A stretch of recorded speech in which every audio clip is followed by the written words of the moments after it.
Jamal, one non-playoff question I had for you, going back to your 20 years, because I don't know where you're at right now in your relationship with analytics, but the period of time early in your career, 2000 to 2008, there was nothing.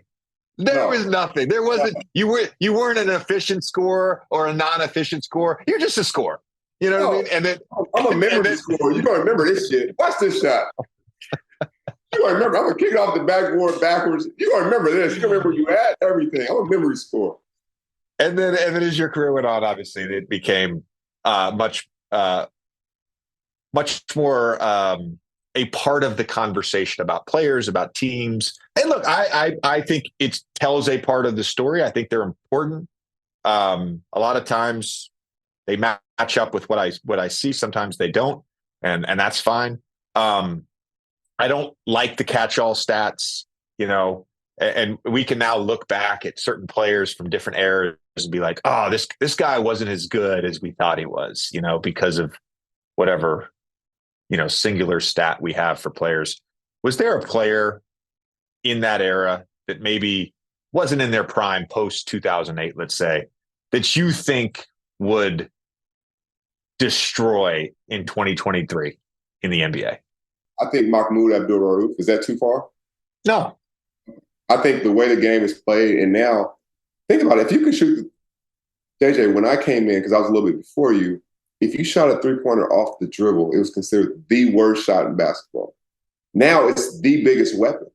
So, like a guy like him, I think a guy like Nick Van Axel, guy who's creative like that, guys that can shoot it. Jason Williams, I think, would be terrific. Guys that get up and down the court and that can shoot it and play with that kind of pace and space. Those three really jump out at me. Mahmoud, I think he would do like major numbers because he was such a perfectionist. Like we have great shooters and like unbelievable. He was like a perfection shooter. You know what I mean? Like he's 10 in a row is not enough. I need 10 in a row all net. If they don't go 10 in a row all net, I have to do it again. Like he was like a perfection shooter. So I think he'd do really well. Gilbert Arenas, I think, would do well because he was kind of ahead of his time as well. Yeah, pre-injury go. I like that. Yeah, I like that. It's interesting you bring Mahmoud up because there's a bunch of guys, and Van Exel's another one, who never got to be high volume 3-point shooters.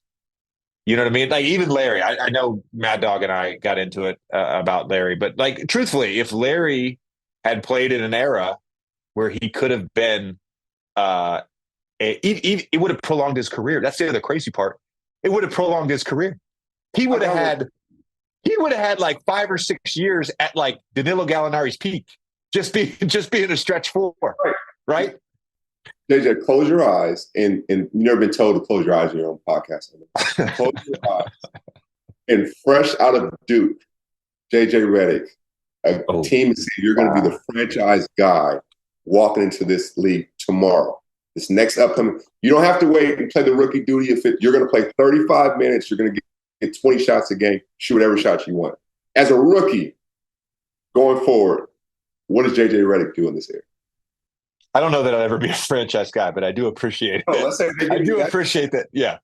I believe like we all have to adjust to our own era. We have to figure out ways to succeed in our own era. And Steph, Dame, James, they made it okay to be a high volume 3-point shooter. Clay as well, of course. Clay, I don't want to leave him out at all. They made it okay. I didn't get that till year 12, my first year in Philly. So if I had 11 years prior to that, oh my God, come on, man, come on. Average. Oh, I would act and with the pace. Come on, I would average over 20. I would average over 20. You say what? You average what? Over 20, easy. I mean, I averaged 18 with Philly. Yeah. Listen, I'm gonna do your numbers for you. You're gonna take 12 to 13 threes a game, right? You're gonna make out of 12, you'll make 5. Let's say you'll make 5. Let's say 12 or 13, you'll make 5 of them. That's 15 points. You're gonna get at least 8 points on transition layups, where you're just outrunning people getting 4 layups. We're at 23. We haven't even got the free throws, which are unbelievable free throw shoot. Let's say you even get 3 a game. You're at 26 with just that formula. No mid-range, no nothing. You're at 26 points. 5 threes, 4 transition layups, 3 free throws. I mean, yeah. I mean, by your math, yeah, 5 and 12. Analytics, take that from data. Yeah, 41%. That's my okay. I'll take that. I'll take 26 again. No, I think I was like 5 years too early. 5 years too early because like I love Stan. Right. Stan didn't know how to use me in that offense. Like he didn't. Like I was literally a standstill guy for most of my time in Orlando. I like guarding you in Orlando. I hated guarding you. I love guarding Orlando. I'm like, oh, they're going Dwight. I'm gonna stand right over here. Yeah, it was totally different. Totally different.